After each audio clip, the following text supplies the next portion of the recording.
Welcome back to Quarantine Making Behind the Scenes. My name is Jadon. My name is Sophia. Today we'll be making cinnamon rolls by Tasty. I'll need the recipe, it's in the description down below. I'll have to say, Check out my video. it'll be at the end. And yeah, let's go. Whoa. So I already pre-did my milk, sugar, butter, yeast mixture before, and I let the yeast rise for about 10 minutes. I'm gonna go ahead and add my flour because the yeast is already done rising, so let's go do it. First one. We're gonna keep on going and add 4 more of these. And let's mix. Might overflow. We're mixing in the flour, a little clumpy. We're gonna transfer this to another bowl and we're gonna let it rise for an hour in a warm place. So we got a bigger bowl, now we're gonna transfer this dough into this bowl so we can let it rise for 1 hour. And we're gonna cover it with saran wrap over the whole bowl and we're gonna let it sit in the sun. So now we have this dough sitting here and we're gonna time it for an hour. I'm gonna check back with you guys when we're done. I can make my filling and I got my 3/4 cup brown sugar and I'm gonna be making the rest shortly. So we got our 3/4 cup brown sugar like I just said, and now we're gonna get our cinnamon. It calls for 2 tablespoons of ground cinnamon. I'm just gonna get 2 tablespoons. It's a lot of cinnamon. Let's just mix it like this. And then after we're done mixing it, it tells us to get 12 tablespoons of unsalted butter. So I'll be right back. I got myself in butter and I tried this hack where you boil some hot water and you get like a cup or something. And then you put it over the butter, and then once I reveal it, it'll all be softened. The butter's all soft, which is really good. I'm gonna add it to this cinnamon and brown sugar mixture. Our next step is moving the saran wrap. It tells us to add about 3/4 cup of flour, just so that we can save the other 1/4 when we're needed. 1 teaspoon of baking powder to the whole mixture. So I'm not really for sure how we're supposed to mix this because our hands are like in the dough when it's a little sticky, especially having to be in the sun for so long. Ooh. It feels very nice, but I don't want to knead it all the way. I'm just mixing it to the point that it's going to be stirred into the dough enough that I'm not fully kneading it because we are definitely going to be kneading this dough after. Just making sure that the baking powder and the salt are fully incorporated in this dough. And make sure that they are because you don't want to have any lumps or clumps or you don't want to be uneven. So let's take this and move it onto a clean surface. Add a pretty clean cutting board, pretty big enough that you would be able to knead the rest of your dough on. Add the rest of the cup of flour. Let's just add the rest of this dough on. If it's too sticky, then we can definitely add more if necessary, but right now I don't think it is. But for now, we'll just be kneading. Okay, once you have your dough like pretty smooth, get your rolling pin and roll it out the size, around your size of the cutting board. Doesn't really say how big, but just like roughly the size of your cutting board. Just a really large rectangle, about a centimeter thick. And yeah, we'll move on to the next step. So I got it to be roughly, I guess.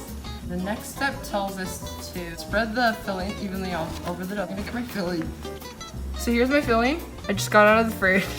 It's been like half an hour and I haven't eaten lunch yet. Yeah, just spread it evenly all around the dough. Okay, I'm gonna have to use a different utensil. See you guys soon.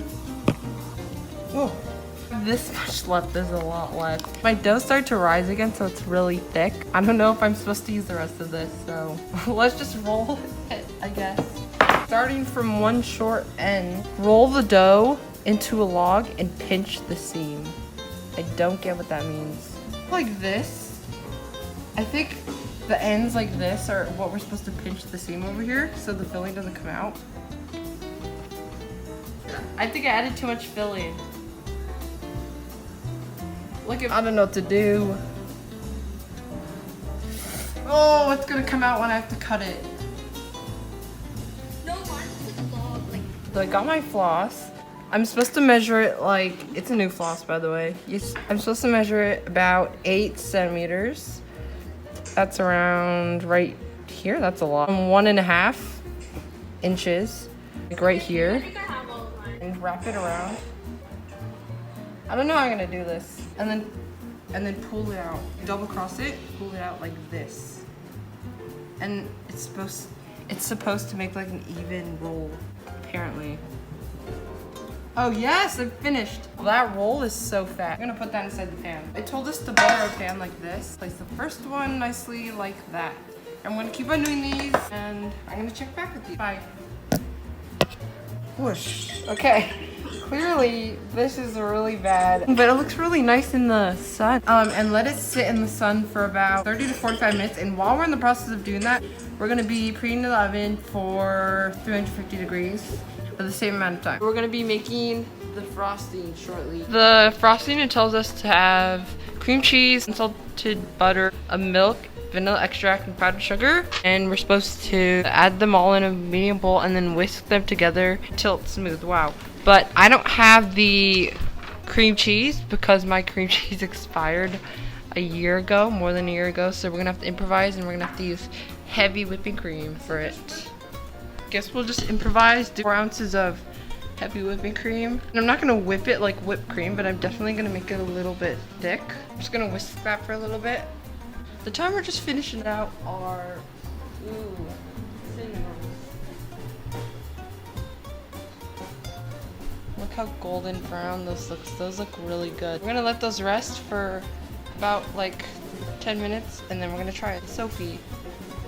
Sorry for all the background noise. We're gonna get a slice, and let's go ahead and try it with Sophie. Also, look at this amazing glaze.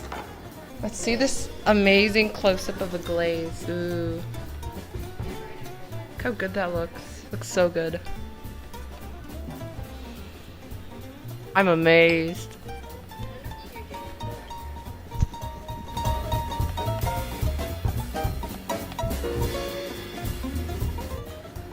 So we just finished baking, and we just tried the food. You can see Sophie's eating right here. Don't forget to check out my video if you want to see our reaction. Don't forget to watch Sophie's video and the past episode that we just had, Quarantine Baking episode 1 and Quarantine Baking Behind the Scenes episode 1. They'll be one of these corners or over here. Be sure to click the subscribe button and turn on the notification bell to be notified whenever we post a new episode of Quarantine Baking. Yay! Okay. See you Oh. video. Bye.